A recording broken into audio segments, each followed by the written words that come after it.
Yo, greetings! So, this time I wanna cover everything about Warcry, Corpse Explosion, Ancestral Commander. I got this right, I think. Like, I got my final version, basically. I can still min-max a little bit, but there are some things that don't exist on the market and all the good stuff. I think I got like 90% of the power level I could reach realistically. So that's the point where I want to be after my theory crafting before the league, and yeah, that's the point where I'm very happy with everything I have basically.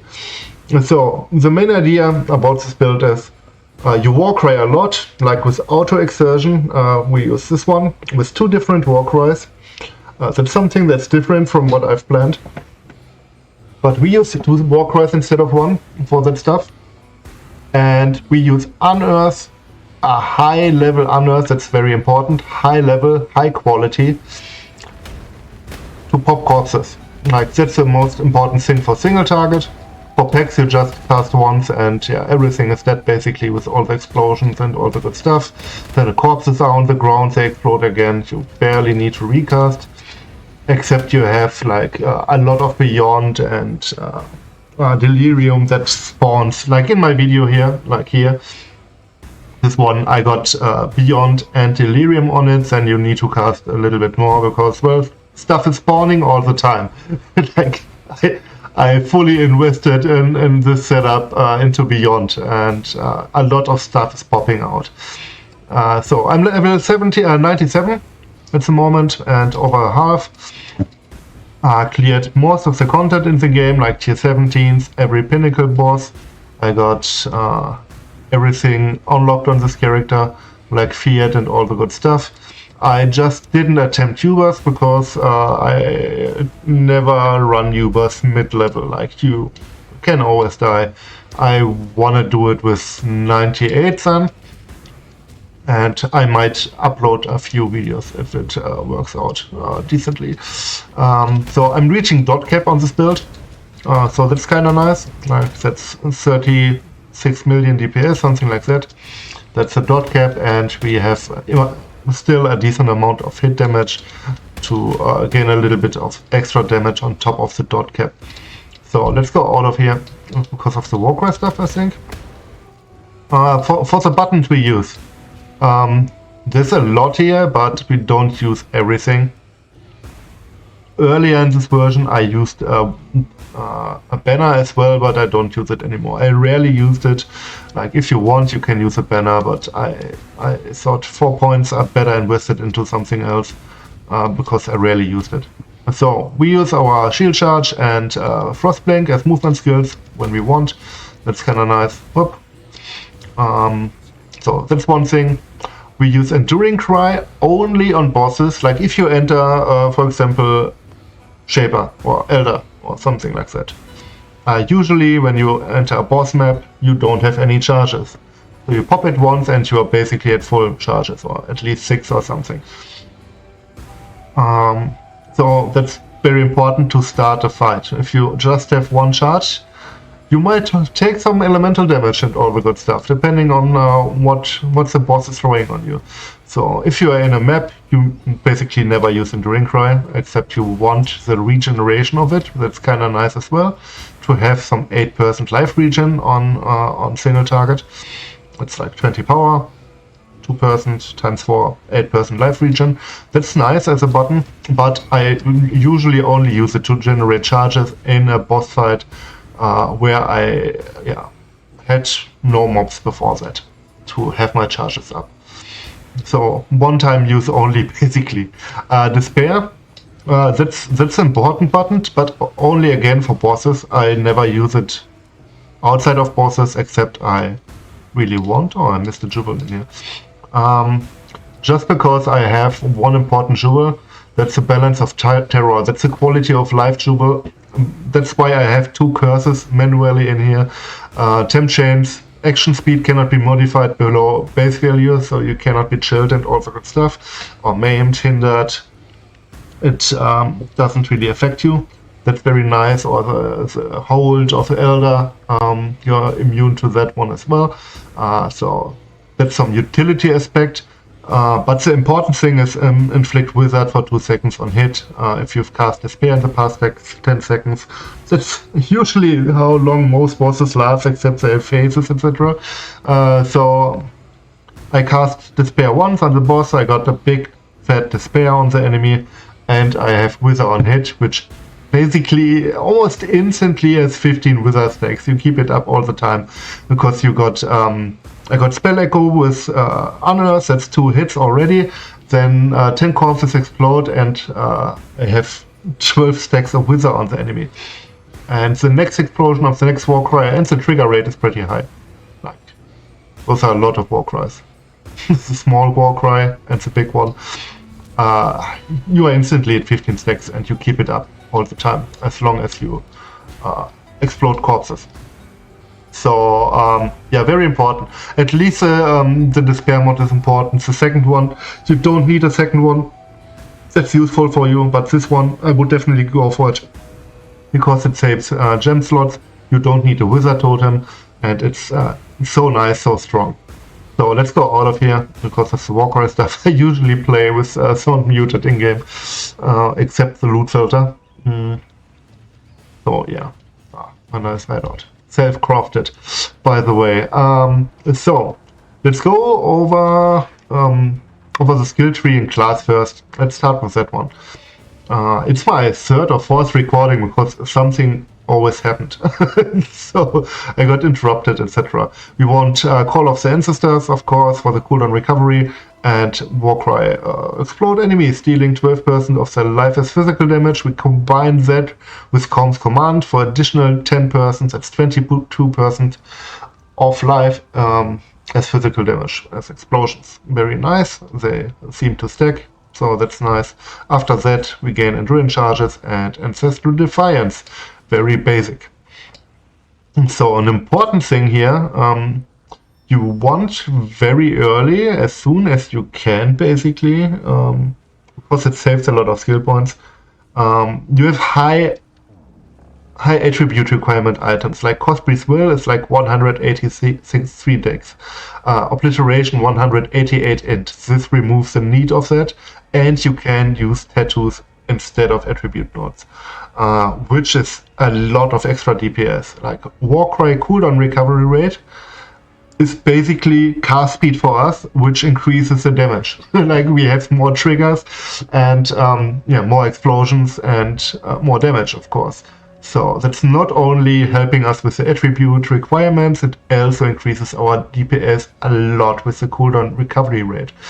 But before that, you need some 30 attribute nodes, or this 20 node here, to even equip the items. So until you have that, you need those nodes.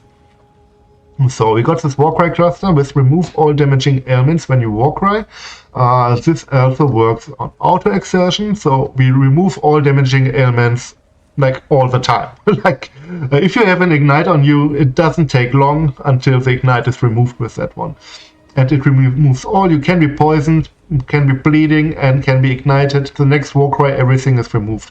You're basically immune to that. Like the duration is so low that it doesn't really affect you. So I covered basically pseudo immunity that way to damaging elements. So that's kind of nice. Yeah, some life and max res and all the good stuff. Some basic stuff. The block stuff here. Since we use a shield for max block and more block and damage over time, some pretty self-explanatory stuff here. The charge mastery, that's something I changed after I got mob mentality. That's the next thing I show.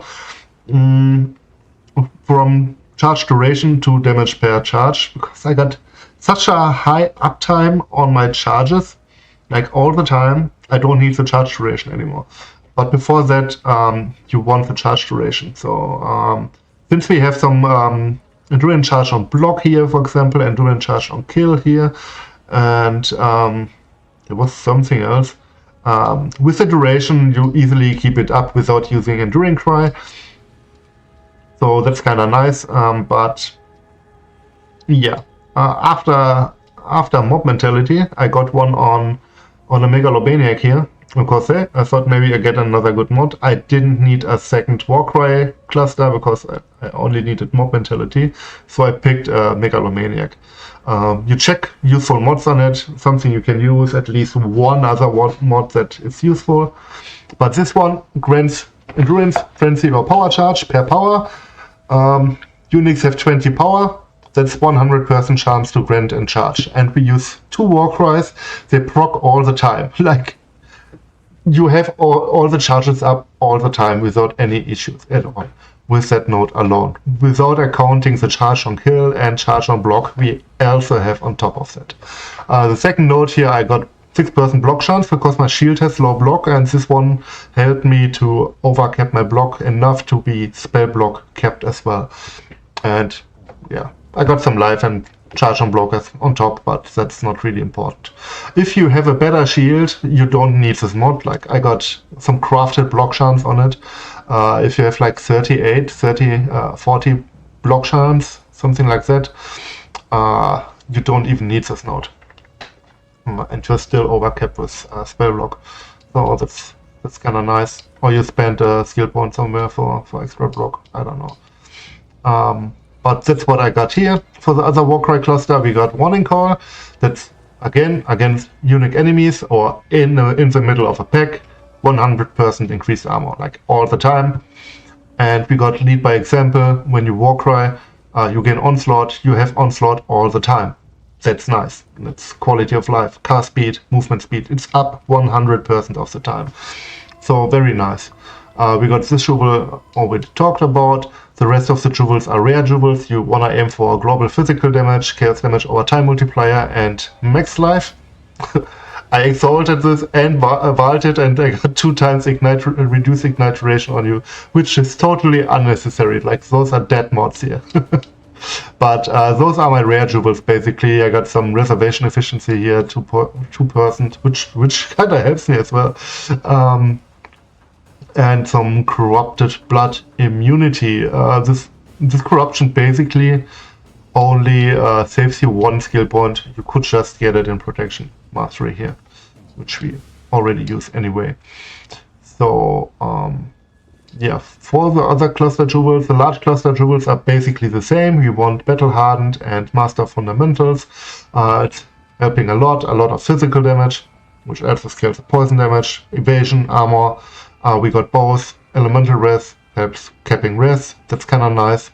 And for these I use 2 ones with Sickling, Oblivion, and Flow the Life. This one increases the duration of ailments on enemies, which is also scaled up again. Oh, you cannot really see it. Moment. Okay.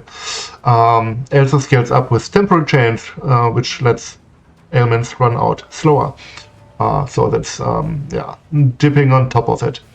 So I got this 2 times, and Flow of Life because it's a nice hybrid node with some life regen, life, and damage over time. So maybe not the strongest in terms of damage, but overall it's very nice. You can have something like life on kill as well on a jewel, 5% multi or something. That's kind of nice as well, but I went with this route. Okay, that's the passive tree basically. Not really much to talk about it. Besides that, I got like 17 Warcry cooldown recovery rate things, tattoos. That's like 1 divine per thing. So that's something you upgrade later. Like, once you got every basic, maybe 1 corruption on your items, then that's a point where you get Warcry cooldown recovery rate on top of it. Before that, don't invest into it. Other things are more important, like gem levels of armors, for example. That's way more important. First, at least. And for the other ones, I got movement speed here. You can go for spell suppress or hold res or something instead. But, well, 12% movement speed, why not? I take it. I like it more. It's safety in boss fights. You can dodge stuff better, and it's clear speed because you run faster. And here I got a little reduced curse effect on you. This is kind of nice. I got reduced curse effect on this one, on this flask as well, so that stacks on top of it. It's kind of nice. But it's only 1 end node, it's not doing much. You can use chaos damage as well. So that's the passive tree. In terms of gear, so I also talk a little bit about what you want to start with and all the good stuff. So the first thing you want is basically obliteration. It's like level 59 requirement or something. It's a lot of extra damage. It's very cheap. You don't need a corruption first. You want area of effect as the first corruption, and if you can, unholy might. It's unreliable for boss fights. You barely have any adds in most hard boss fights. It doesn't do anything there, but both help the clear. Like the area of effect is more important. I mean, we got some area of effect as well with the armor node. Here there's some area of effect, but not too much, and this increases the explosions, like all the explosions. So that's something I would want to have, but at least 37% physical as extra chaos damage, then increased area of effect on top of it, and if you want to really min-max, unholy might on kill later on, like I did here. But I don't have it ticked in my PoE calculation because it's unreliable. But it can help against some tanky, rare Soul Eater Essence Mob, for example. Then you have the Unholy Might up, and you actually need some damage, maybe. So that's the first thing. You definitely want Cosby's Will, first without corruptions, then with +1 of socketed gems. You only need a 4-link, or 3-link even at the start. 4-link should be very easy to have with GMP, Unearth, Life Tap, and Spell Echo. Spell Echo is quality of life. Like, it feels so much better to use. You tap once, you got 10 corpses on the ground. It just feels so much better to use. But you could use something else if you want, like Life Leech or Culling Strike. That's an option as well. If you don't have the color, like you don't have blue, you can use a green one, like Culling Strike or Mana Leech if you need early on. But yeah, that's something you definitely need to deal single target DPS on. It enables poison for us. Cursed enemies are always poisoned. I got curse on hit on my gloves as well, so I always poison enemies. Enemies can be affected, hexproof enemies can be affected by hexes, so everything can be cursed. That's nice. And we got an additional curse, which is also nice. We can use Temp Chains on top of Despair, which is another damage and defense support for us. It increases the poison duration and thus the damage of it. And yeah, enemies are slower, it's more defense. Very nice. And on top of it, I got Corruption, an Anoint on my amulet for a third curse, so I can use Enfeeble on top of it. So I got 3 curses in my setup. But +1 socketed gems is more important than +2 level of socketed projectiles or AoE gems. One of those, both scale Unearth. Like I said, Unearth levels are the most important thing. I got level 31 with 52% quality here. We need the corpse life. It's very important for single target damage, like really, really important. If you just have a level 20 Unearth, your corpse has like 30k life. Something like that. My corpses have almost 110k life. Like, and your wall damage, your wall base damage is based off the corpse life, and this multiplies by 10. Like, you have 10 corpses exploding. 30k times 10 is 300k, and 100k times 10 is 1 million. That's the difference. Like, it's so much. It's so important to have the gem levels over time. But socketed gems is more important because you can use Empower. That one has +1 level as well, so you gain basically +2 levels again for Unearth. But something like Enhanced gains another level as well for extra 8% quality, which is 8% minion thing life as well. And yeah, so the support gem levels don't do anything. But yeah, this chest is the goal. You want something like that very late in the game. Like, I killed tier 17 bosses, no problem, with just +1 socketed gems, or +2 projectile gems, something like that. You don't need that, that's just min-maxing here. So those are the first 2 items. Then Ming's Heart is 1 chaos item, just buy it. It's a lot of damage, like, it almost doubles your, like, it's 72% extra damage. Like it's a lot. Like with the one together, like those two double your damage, like over double your damage of the explosion, like the base damage. Very nice. You can use a raring, but you lose a lot of damage. Like on hardcore, if you play something like that, you can definitely go for a raring with some recoup or something, nice life rolls, resist, etc. But yeah.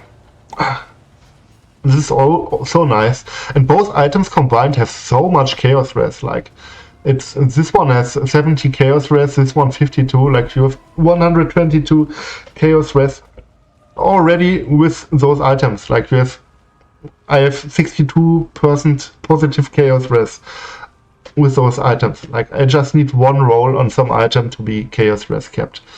So that's nice to have. And then the next important thing is Chrome's command. You gain an extra damage for the explosion, like 10% up from 12, so we have 22% of enemy life as physical damage for the explosion. Very important thing, you don't need a corruption. Corruptions are always nice, but yeah, if you are on a budget, buy a 7 or 8% one, it's still better than nothing. You definitely want Chrome's command, very important. So those three items here are the core you want over time. Then I got some replica Dragonfang's Flight. It's on par with Ashes of the Stars, depending on what you want out of it. Ashes of the Stars also, well, buffs other skills, unlike only Unearth, but when I bought it, it was like 50 chaos. Now it's like 8 divine or something. Last time I checked, like it's got really expensive, the Unearth thing. But Ashes of the Stars was like 20 divine. In terms of damage, both are equally good. This one has reservation efficiency on top of it, and elemental res, which kind of helps a little bit with gearing. Ashes of the Stars, on the other side, grants for honor similar damage, like +1 level, 30% up to 30% quality, which is increased corpse life as well. But also, well, it got quality for other gems, like reduces my cooldown of Infernal Cry and Immortal Call and all the good stuff. So both are pretty much equally good. But with the increased mana reservation efficiency, keep that in mind. If you have problems, like I'm very tight, I got 11 mana left, that's enough. If you cannot use stuff, don't use Herald of Purity, and you're done, basically. And you can instead use something like burning damage for Herald of Ash, or you can use both and switch the Herald depending on what you do. If you go for more bossing, you don't need Herald of Ash. If you just map, go for Herald of Ash. Like the pops can overkill, and that's another burn on top of it. And the obliteration explosion can overkill, and you have extra burn. Like this one just smoothens out the kill, the damage, and the clear. But it doesn't do anything for our poison, like Herald of Purity does. Like you can switch around whatever you need. Or if you don't want defense from Flesh and Stone, like it's huge, you can disable that one. Or you just use one Warcry, but I wouldn't do it. So, yeah, that are the unique items. The gloves don't need to be Hands of the High Templar. Those are nice because they have percentage life and double res on it. As a base, you can use rare gloves with corruptions or other unique gloves. You can have Rampage gloves, for example, which is very nice for clearing to have. But I use those because sometimes I use altars. I want it to be overcapped with some res, like lightning and cold a little bit, so the altars don't hurt that much. I need to recraft something like fire res and just cold res instead of fire. That would help for the lightning minus cold res altars, but whatever. That's another min-max in on itself. But I wanted temp chains and Enfeeble on hit. You only need temp chains on hit early on before you got an anointment like Whispers of Doom here for a third curse, which 3 golden oils, like it's not for free. So you just get 10 chains on hit on some random growth. That's like starts at 3 chaos or something like that. Just a 10 chains corruption, very cheap, and double corrupting is nice as well. The rest of the mods don't barely do anything, like the AoE gems. Do I even have something? Yeah, Flesh and Stone is here. Like, that's helping a little bit. Enduring Cry got some levels, okay. That's just a little bit of Warcry speed. And Herald of Ash, yeah, got a little bit as well. But it's not doing much, like, I haven't bought it for the AoE gems. Or the cast speed, or the tech grid, which does nothing. Yeah.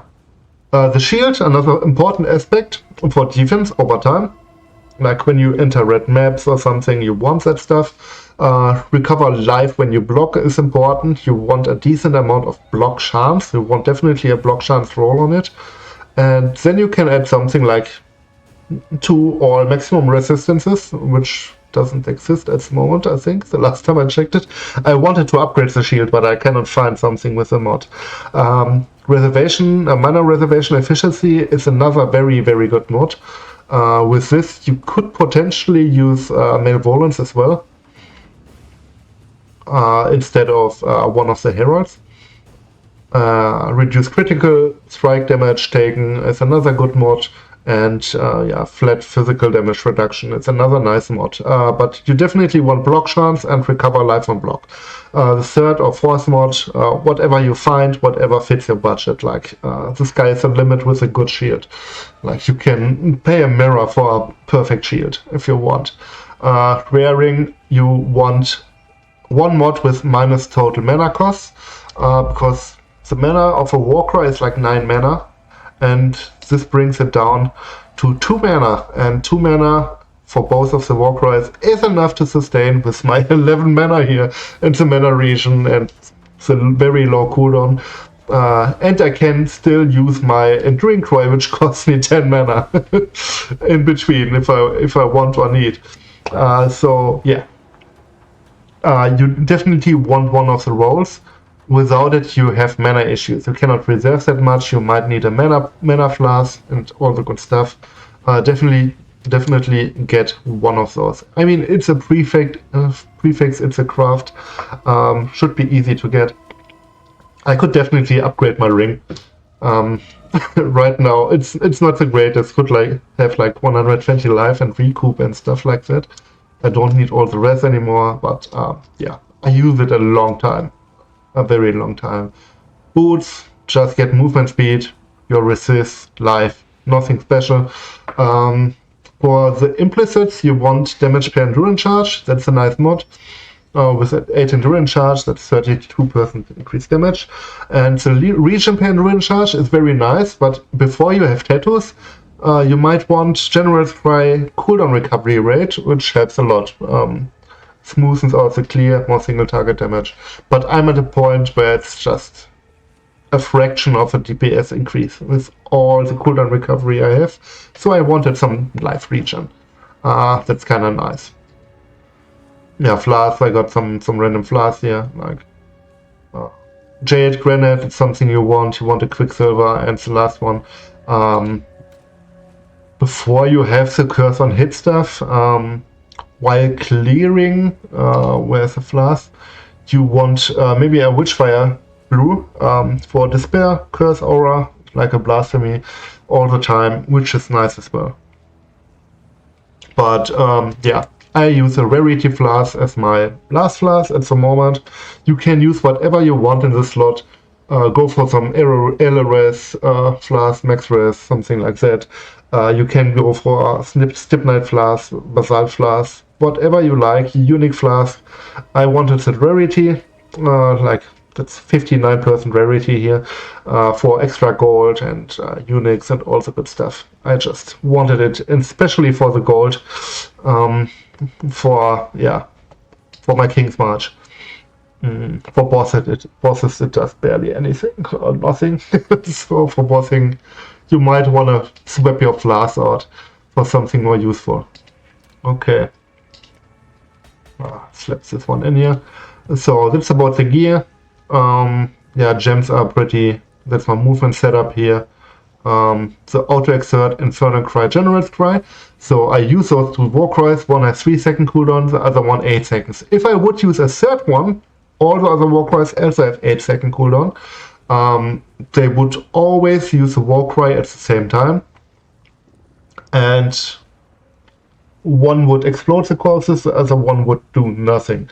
So it would be a wasted gem slot. Right? It wouldn't do anything, except maybe generate charges a little bit quicker with mob mentality or something, to have a third war cry. But it also costs reservation. You don't want more than 2. Definitely not. And yeah, infernal cry gained some cooldown recovery rate as well with quality. So I got a low level 23 quality one for a lower cooldown recovery as well. Like, even that one has such a low cooldown, like 1.57 seconds. It's so low. And my general cry 0.65 second cooldown. Like, it's still a little bit over double the cooldown, but it's a DPS increase, definitely. It's a DPS increase to have both. They rarely overlap in terms of general cry pops, and I don't have pops in between for the other war cries. It's rarely the case. Like, it's not 100% damage of this proc, but like 80% of the time I got the corpses for it ready, 90% of the time, something like that. It's very often. I don't need that one anymore. Okay. That's about the Warcry stuff. I got the passive tree. Let's go over the PoB. Oh, the gameplay ran out. Let's start it again. Okay. I hope I said it's gonna be a long video. So, that's my preparation. No, that's Phrecia Warcry pops. That's the other one. I got no. That's a correct one. Okay, that's a correct PoB. Notes. DPS. So how do you calculate your DPS? The first thing you want to do is go into calculations.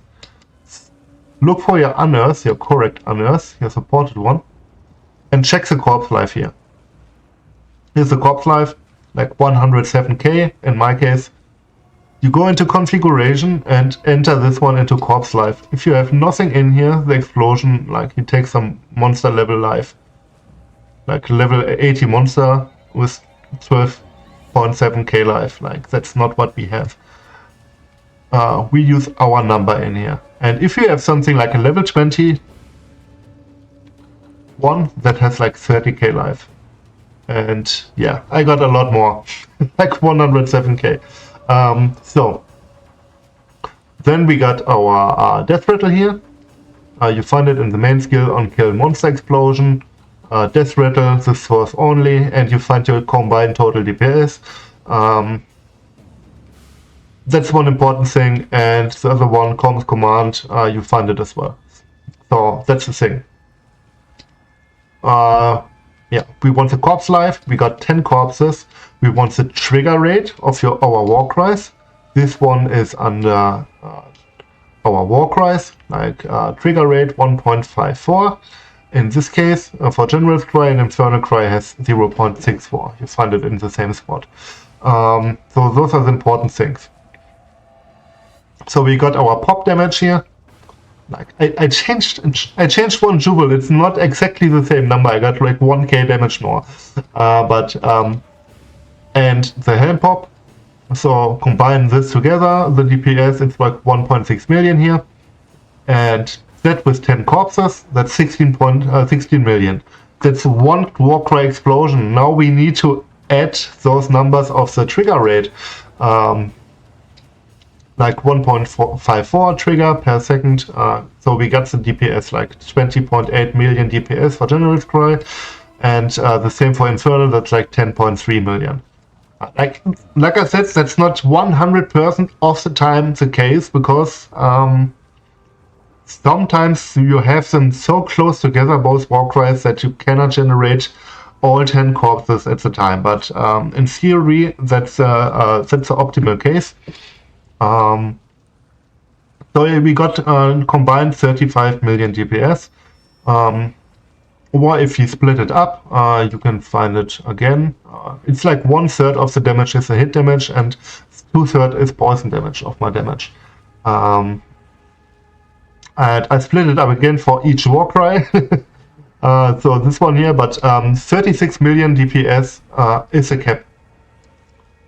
If we have General Cry, Infernal Cry, which is the case in the time of all 3 Warcries popping, we got like 33 million poison DPS with 2 General Cries and 1 Infernal Cry on top of it. We got the dot cap already with my gear. Like, I have good gear, but I just need the 3 Warcries, or 2 times General Cry, 1 time Infernal Cry. We got all Wither up at that point easily, and we got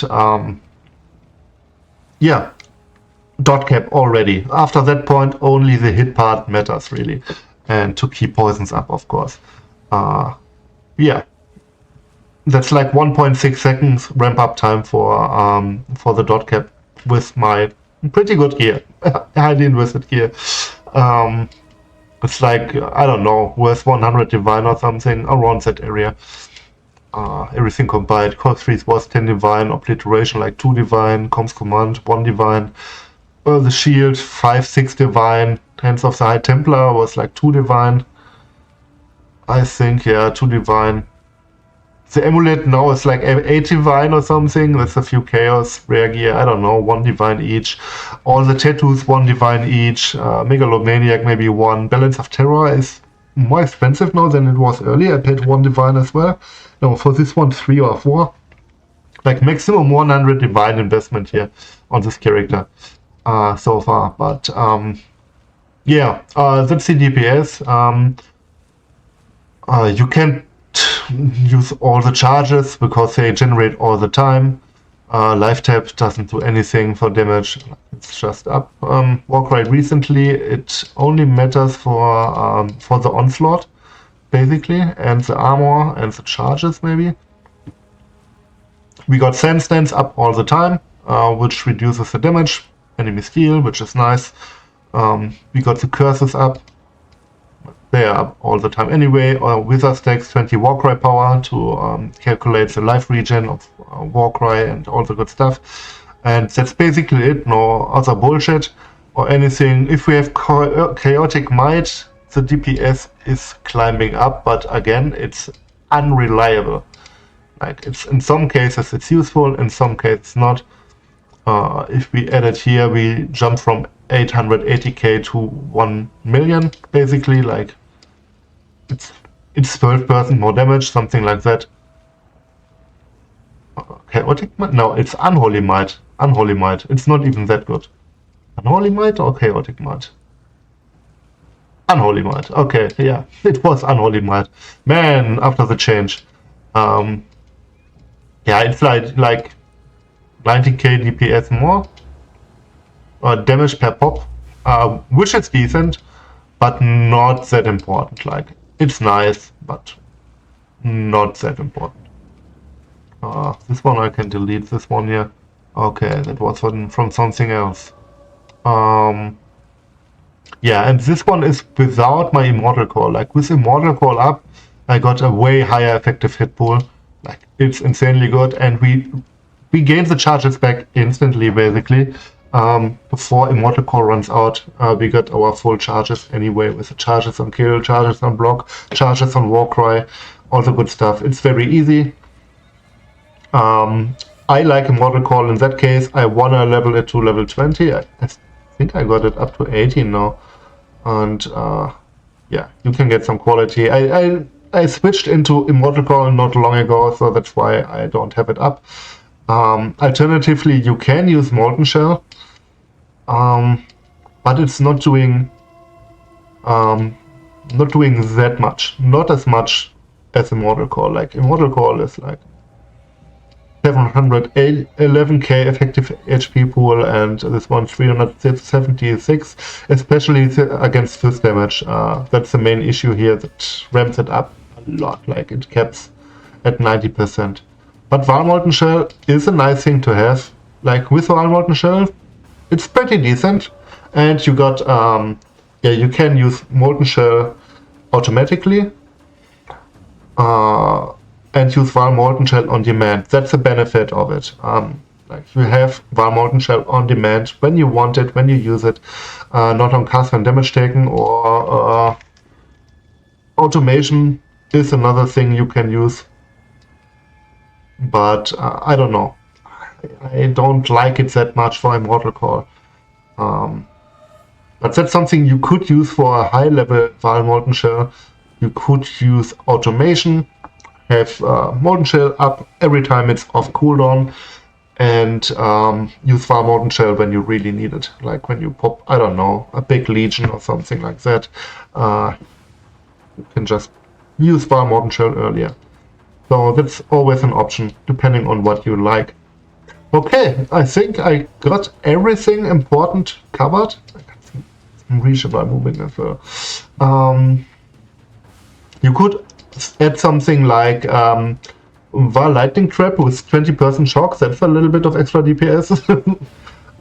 That's a possibility as well. There are some things you can change and add, and depends on what you like. Instead of Frostblink, you can use Flame Dash or something, or Dash if you want. I like just the Frostblink because it's instant, has a chilled ground on top of it, and I shield charge most of the time anyway.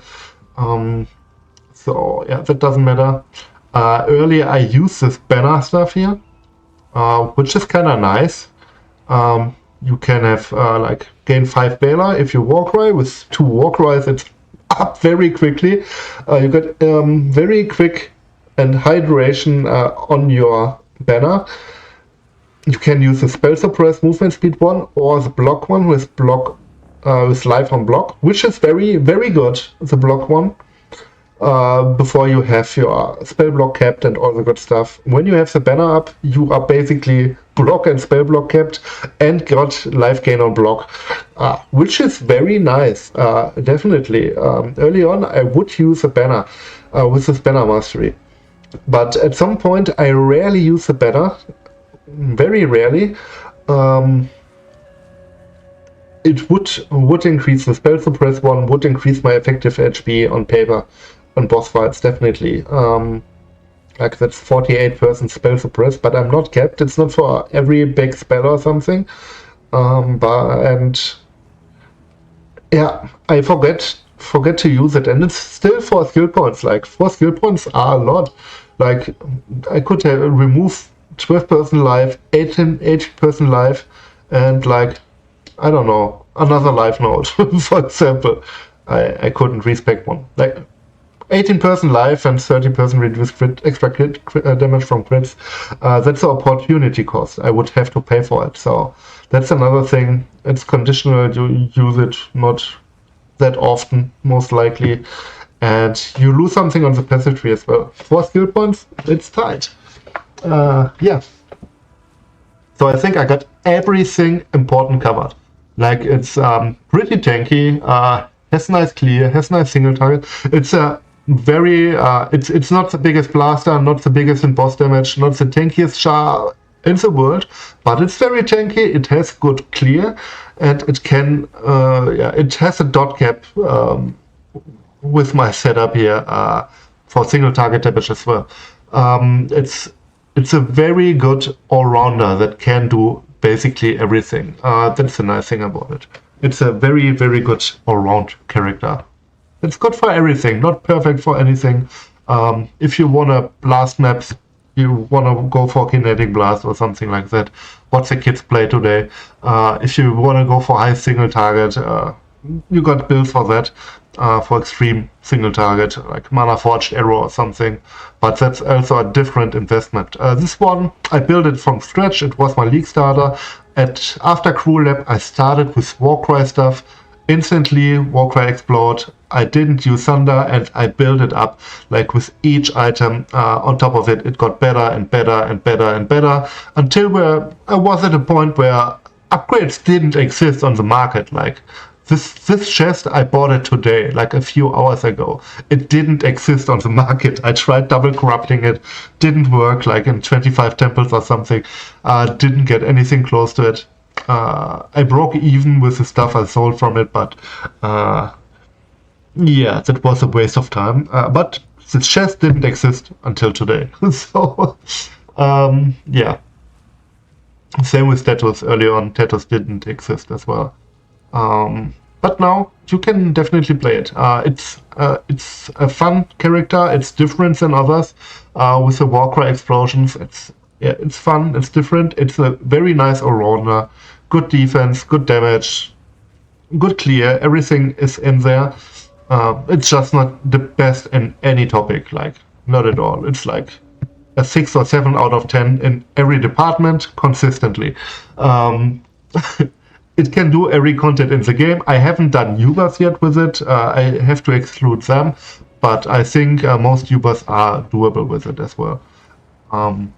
Yeah, from my experience, I killed Ubers with DK, so this one deals more damage than DK. That should be possible. Okay, have a nice day. Bye bye.